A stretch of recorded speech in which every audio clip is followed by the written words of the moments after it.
Hi guys and welcome. So I'm Luke Hilton and today we're going to talk about something as part of the lifestyle section of this channel, and it's around mental health. So we're going to have a conversation about the concept of talking. It's something that, most people just sort of brush under the rug. It's sort of, oh yeah, talking's good, talking's important, it helps with your mental health. But really, why is it important? How do you do it? What's the first steps? And that's what we're going to sort of talk about here today. A lot of as I said, I'm not a health professional.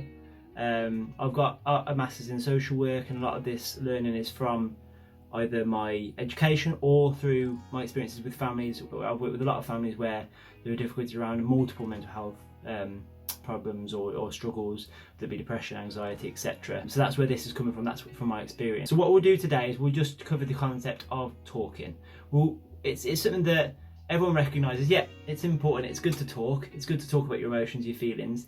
And I think it's getting better day by day. The stigma around mental health is getting reduced, I suppose. But really, how do you start talking if you've not learnt the vocabulary, the emotional vocabulary, to understand yourself, understand your emotions, and be able to express that? Talking's almost miles off into the future. There's steps you need to go through first to be able to actually express how you feel to someone else, a trusted someone else. And that's what this video is about, really. But yeah, so please, if you enjoy this content, you get something from it, you get some value, like, subscribe, click the bell thingamajig, as I always say, and yeah, let's get into it. So, what are we getting onto today? As I say, we're going to talk about the idea or the concept of talking, but I'm going to talk a bit about sort of my background first, what I've got through social work. So in social work, we essentially go into people's homes and talk to them about a whole host of different issues, and often it's very personal issues. And it's very difficult to have those conversations and then leave. And it's also difficult to have those conversations, I've found, with a lot of men. I found that a lot of men especially struggle to talk about their emotions and inner feelings, and a lot of people that often go to other coping mechanisms, whether that be alcohol, whether that be other substances, or whatever it might be. A lot of the people that use sort of, I suppose you say, unhealthy coping mechanisms are those that struggle to talk, express, and accurately depict how they're feeling, because they feel people don't understand them, because they struggle to sort of get out what's going on for them and process it. Then they may turn to other things as a way of sort of coping. And I found, honestly, this is far more likely in my conversations with men, especially younger men at the age of, say, 13 to 18. I think a lot of men have been actively discouraged to talk openly. I mean, I think about sort of the football teams that I'm involved in. The normal sort of lad chat it's never, how are you doing, seriously. It's, how are you doing? Yeah, I'm alright. You're right? Yeah. See the football score, or talking about girls, etc. It's not really, you're not encouraged to open up about your emotions. And if you do, you're called wet, you're called whatever it might be, a derogatory term, because you've opened up and talked about your emotions. And this has really had a massive effect on a lot of the young people that I work with, because they've just been actively, repeatedly discouraged in expressing themselves and talking about their emotions, and then they just struggle to do it, struggle to know where to start. That emotional vocabulary is so important, to be able to accurately say, right, this is what's going on inside me and for me, this is the emotion it brings up, and this is why it's happening. It's quite a complex process, really. Some people just have it, some people, I think, struggle more so with it. Talking about my experiences, it's been a real learning journey to go through social work for me, and the fact of sort of reflecting much more on my behaviour, the impact it has on other people, and where it comes from. So my father, I think his main sort of emotion, he'd say, is anger. If anything bad happened, it would come out in anger. It's the same for myself. I suppose it's replicated, is that when something negative happens, I almost get frustration and anger comes up. And it's great sometimes, because it can be a real motivator, in that anger. You can say, right, come on, let's go on, let's do this. Or it can be really harmful, because it can lead to you sort of snapping at people and sort of being not the person that you want to be, essentially. And it's not unique in terms of for myself. I think a lot of the men I've worked with, the common response, and the common response for young men is, I feel angry. And it's about sort of understanding what's behind that emotion. I think often people, because that's almost seen as acceptable emotion for men, anger, no one looks deeper. What's behind it? Is it fear? Is it sadness? Is it loss? Is it grief? And all of that starts with noticing. The most important thing for being able to talk about your emotions, for being able to express it, is first you have to notice how you feel. And it's quite, someone might say, an arbitrary or a silly thing to say, but it is so important. And for a lot of people, it is really difficult. It's really difficult to, because we go through day by day. We do what? Get up, have your breakfast, go to work, do that, come home, watch TV, do what you need to do. But when you're going through your average day, at what point do you stop? At what point do you go, right, okay, how am I feeling in this moment? Do you ever? I mean, personally, before I was involved in social work and sort of meditation and things like that, which I find really useful, you didn't, especially young lads, you don't stop and think, oh, how is this making me feel? Does that person's behaviour reflect on me? How is my behaviour reflecting on them? You don't, you just zoom through life. And I think one of the most important things I want to get across in this video is to take a moment. So when you're feeling angry, when you're feeling sad, when you're feeling that negative emotion, take a moment and say, where does that come from? What are the emotions I'm feeling? And try and sort of understand it, because understanding it honestly, it's so helpful for you to process it and then express it to someone else, to try and do something about it. When you feel angry, do you ever think, oh, where did that anger come from? When did you start feeling it? Who were you around when you felt it? How did you respond to the feeling? And what sort of behind it? You never sort of question it, do you? And often we'll take anger from some part of our lives. So we might be angry or frustrated about something at work, and take that home, and it's still with you because you've not expressed it, you've not processed it, you've not sort of acknowledged it and understood it. It follows you, and you'll find it it will build up. Your true inner feelings and how you're feeling come out with people that are closest to you. Noticing is honestly the most important part of talking, at least at the start. And so many people, including myself previously, struggle to put words to the feelings that you have and being able to express them effectively. We spend so much of our days distracted. We've got phones, we've got social media. There's literally not a moment in the day where people often just sit silent. I mean, I bet me just sitting there now for what was that, 2 seconds? It was a bit uncomfortable, it's a bit weird. And it's that lack of daily self-awareness and reflexivity that really makes it difficult for people to sort of express themselves and express their emotions. I think the only time people really stop is nighttime, is when they're going to bed. And that's the time when people really struggle to get to sleep. That's when people's minds, often if they're struggling to sort of process things, are racing. The negative thoughts of the day will keep coming up because you can't, it's really difficult to sort of block them out. I've worked with a lot of people where they feel, it's all right, just the classic British stiff upper lip, where they just get on with things, that'll go in a box over there and I won't address that and I'll never come back to it. But honestly, it might work for a short period, but that will come back. Your emotions will come back. If you don't verbalise it, understand it, process it, acknowledge it, and often I find the most useful thing is to talk to someone trusted about it. We don't actively incorporate any quiet time into our days anymore.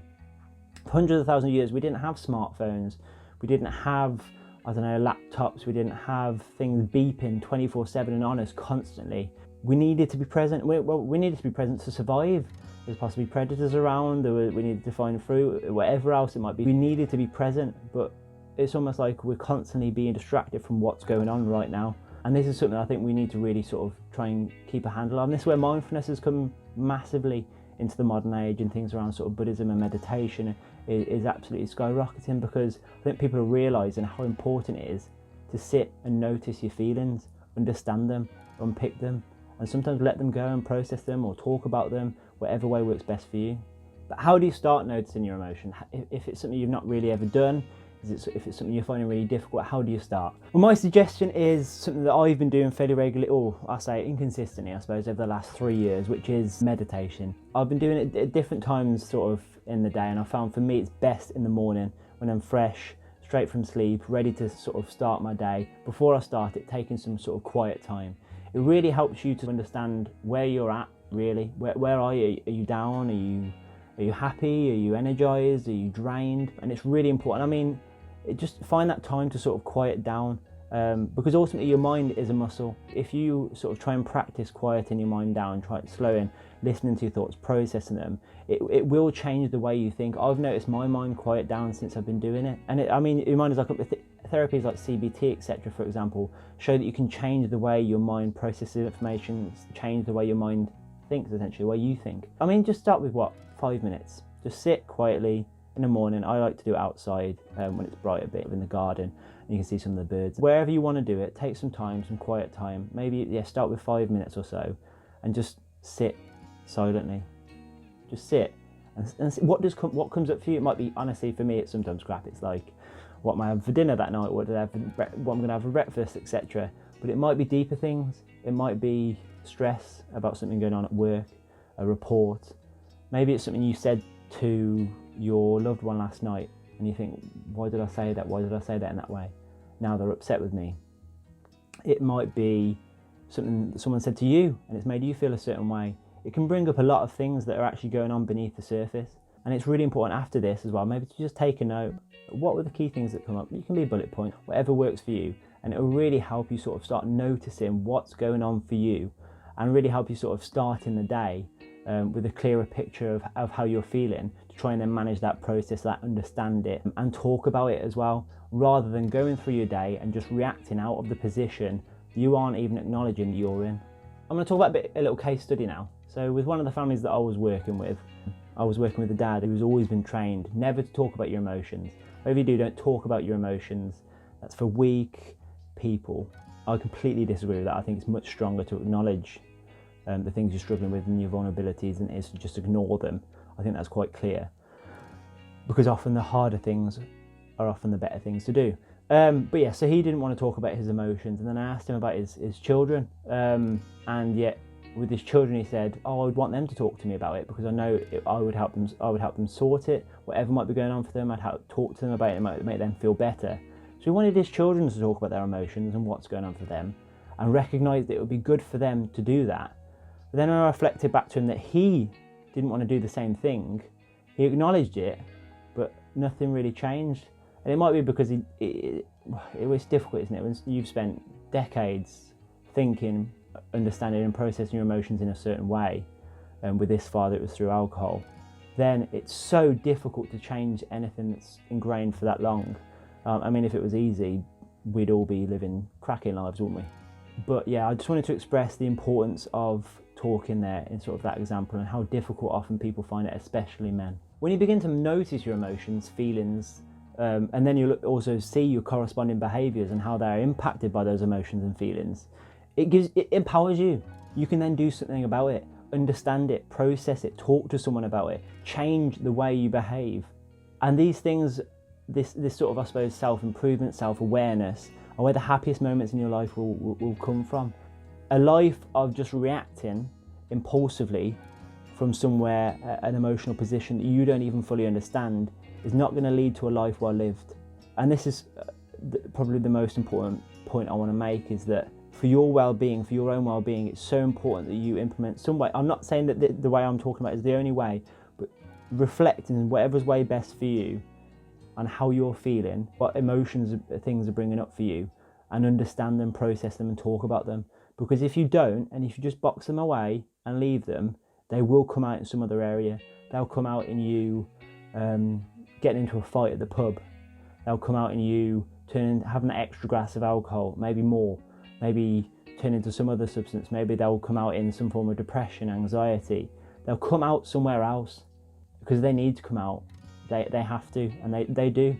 And I'm just trying to encourage people to manage those emotions and feelings and understand them in a healthiest way as possible. So to sum up today's video, I hope I've not been sort of patronising in any way in talking about emotions. I think it's something that everyone takes as a given, and I certainly took as a given, but really it's not something I did before, whether it be the meditation or my social work course, that really encouraged reflection, because obviously we have to think about the impact that we're having on the families that we're working with, the impact that our own biases, our own emotions has on what happens when we go into a family and then talk about things. It's not before that I'd ever really contemplated any of this. I knew talking was important. I felt like I did talk about my emotions, but really I didn't understand them. I didn't notice what was actually going on for me. And the main aim of this video, I suppose, if I was to sum it up, would be sort of obviously that talking about our feelings can help to reduce negative emotion, and it can help you process things and do something about whatever might be going on for you. But talking, there's a step before that. To be able to talk about your emotions, you need to have the emotional vocabulary, and you need to notice how you're feeling. You need to notice the emotions. We must first notice these, then be able to talk about them. And noticing is important for any change to occur and prevent us from just simply reacting out of our emotional state throughout the day, and often letting our negative emotions that build up throughout the day on those closest to us. So my advice from this video is just try and take a little bit of time each day, 5 minutes. And I advise, for me, it's best at the start of the day, and just stop, just be quiet, just listen to what's going on for you. Might be, I mean, it's very rare, but your mind might be silent, might be quiet. You know that there's no sort of overarching worries going on for you. But more than likely, there will be lots of thoughts bubbling up beneath the surface. Some of them will just be random stuff, but some of it will be deeper. Make a note of it. Make a note of what comes up for you, and have a think about it. Try and understand it. Try and understand the emotions that come out of that, and how it's impacting you throughout the day. But yeah, thanks very much everyone for watching. I hope you've enjoyed this. I hope you've got some value from this. And yeah, smash the like button, subscribe, press the bell thingy for any new content. I really appreciate all the support. All the best.